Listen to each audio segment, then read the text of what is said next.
Why physiotherapy is so important part of after surgery? The purpose of this study, because of the importance of rehabilitation, is we all know the rehabilitation is very important part.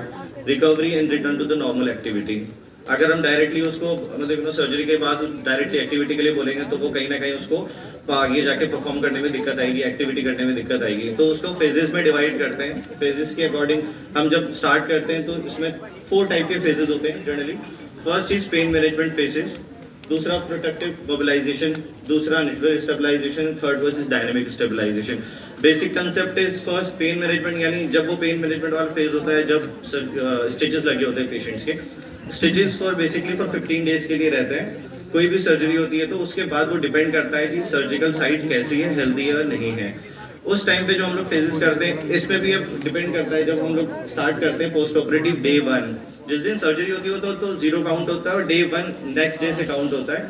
जैसे कि sir ने UV के बारे में बताया, उसे हम day 1 पे क्या नहीं है, आज 7-8 घंटे बाद भी उसको वॉकिंग के लिए पेशेंट्स को बोल सकते हैं. बट नॉर्मली वे में जनरली सपोज डिपेंड करता है पेशेंट्स किस एज ग्रुप का है, वो यंग है या एजेड है या ऑस्टियोपोरोटिक स्पाइन थी, तो उसमें जनरली नेक्स्ट डे पे हम लोग परफॉर्म कराते हैं. अब ये भी डिपेंड करता है कि उसकी कौन सी टाइप की सर्जरी हुई है, सिंगल डिस्क लैमिनेट में हुई है या माइक्रो डिसेक्ट भी हुई है या फिक्सेशन हुआ है, तो उस पर फिर उसका अकॉर्डिंग टू द सर्जन हम लोग जो वॉकिंग है वो थोड़ा सा डिले कर देते हैं. First goal is protection of the surgical site, pain control, initiate walking is tolerated, but it's all depend type of surgeries. Independent perform the bed mobility, sit to stand, toilet training, day 2 हम लोग we can, कई बार क्या होता है drain लगा होता है तो ड्रेन की वजह से भी हम लोग टॉयलेट के लिए उसको अवॉइड करते हैं. तो जैसे ड्रेन रिमूव हो जाता है तो हम लोग टॉयलेट भी उसको अलाउ कर देते हैं. बट डे 1 पे हम लोग वॉकिंग प्रेफर कर देते हैं आफ्टर 24 आवर्स के बाद. Precautions, avoid prolong sitting for more than 20 minutes, क्योंकि जब बैठना अलाउ कर देते हैं तो उसको बोलते हैं कि आप बैठें लेकिन थोड़ा सा मिनिमल वे में बैठें. Avoid bending, lifting, this are the basic things. Avoid Valsalva manoeuvre, avoid the stair activity, because stair allow नहीं करते हैं. सम केसेस में 2 मंथ के बाद कर देते हैं और मैक्सिमम केसेस में हम लोग 3 मंथ के बाद उसको स्टेयर यूज के लिए बोलते हैं. रिहैबिलिटेशन प्रोटोकॉल पे initiate practice the rolling phase, यानी रोटेशन, यानी पेशेंट टर्न कैसे करेगा, नी बेंड करके करेगा या हाथ ऊपर उठा के करेगा. बेसिक कांसेप्ट हम लोग उसको रोलिंग सिखाएंगे. बेसिक एक्सरसाइज हम लोग abdominal drawing, gluteal squeeze, ankle toe movement, ankle pump, static quadriceps for maintain the muscle and muscle के लिए, क्योंकि अगर वो लेटा रहेगा, अगर ये एक्सरसाइज नहीं करेगा तो उसमें स्टिफनेस आने के चांसेस बढ़ जाते हैं. होम एक्सरसाइज प्रोग्राम हम तो डिस्चार्ज के बाद डिसाइड करेंगे. Lumbar stabilisation, crook lying position.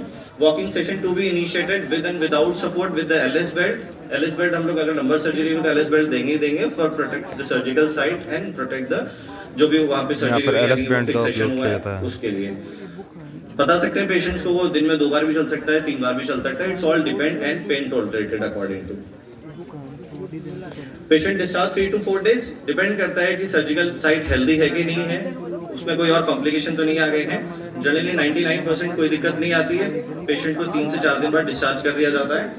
Criteria discharge basically उसका वॉकिंग पैटर्न देखा जाता है. 3 से 4 दिन तक चलता है. पेशेंट्स सर्जरी से पहले का कोई कंप्लेन लेके आता है तो हमें उस पहले कंप्लेन को ही टेक करना होता है कि सर्जरी के बाद वो कंप्लेन गई नहीं गई. मोस्ट कॉमनली पेशेंट स्पाइन का पेन लेके आता है, रेडिकुलोपैथी लेके आता है. जब वो सर्जरी हो जाती है तो उसका वो पहले हम लोग वही असेस करते हैं कि पेन गया है कि नहीं गया.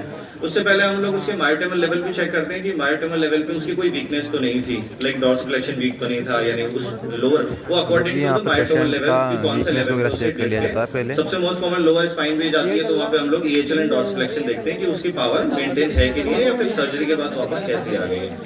बेसिकली यही बोला जाता है, जितना सर्जरी से पहले पेशेंट नॉर्मल रहता है जिस टाइम सर्जरी कराता है, अगर एक बार वीकनेस आने के बाद पेशेंट आता है सर्जरी के लिए तो वो कहीं ना कहीं उसको परेशान करता है. आफ्टर सर्जरी पेशेंट बोलता है सर्जरी तो हो गई लेकिन वो वीकनेस गई नहीं. तो वो जब तक नर्व रूट कंप्रेस हो गई, माइलोपेसिक चेंजेस आ चुके हैं तो उसमें वो कहीं ना कहीं वो परेशान रहता है. तो बेटर ये है कि पेशेंट को बोलो कि जैसे ही उसके अगर कोई वीकनेस आना शुरू हो जाए, कोई सिम्टम्स आना शुरू हो जाए, लाइक गॉल ब्लैडर इन्वॉल्वमेंट होने लग जाए, तो consult with the surgeon or consult with your nearby doctors. Gain proper understanding the body mechanisms during ADL, like how to sit, how to walk, basic concept, independent walking with without assistive device, application of the lumbar belt.